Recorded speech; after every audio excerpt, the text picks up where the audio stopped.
কাজ করছে July revolution alliance চট্টগ্রামের যত শহীদ হয়েছে তাদের নিয়ে আমরা কাজ করছি। কিছুদিন আগে আমাদের কাছে একটা ইনফরমেশন আছে, এই রাউজানের মাটিতে উন্মোচন করছি।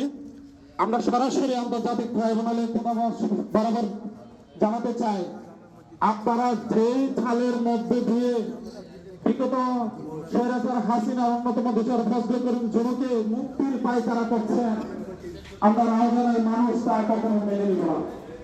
17 জন খুনের সাথে আলিঙ্গন ছিল, জুলাইয়ের অস্ত্র সাপ্লাই দিয়ে আমাদের ভাইদেরকে যারা মারার সহযোগিতা করে দিয়েছিল, সেই অন্যতম খুনি হাসিনার পরে যদি কারো নাম থাকে চট্টগ্রামে সেটা ফজলে করিম জুনু, তাকে ট্রাইব্যুনাল থেকে যে মৃত্যু দেওয়ার পায়তারা যে গল্প আপনারা সাজাচ্ছেন তা আমাদের জানা।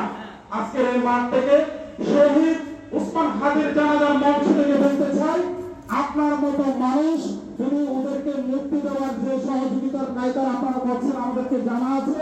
যদি সত্য হয় চট্টগ্রামের মানুষ তথা রাউজানের মানুষ প্রত্যেকটা মানুষ ঐক্যবদ্ধ হয়ে আপনাদের ট্রাইব্যুনাল ঘুরিয়ে দিব। আমরা এই বার্তা দিয়ে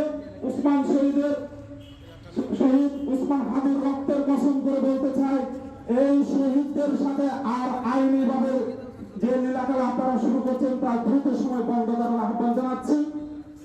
আরো সাথে সাথে আহ্বান জানাচ্ছি উসমান হাদি ভাইয়ের সাথে যারা সরকারের যারা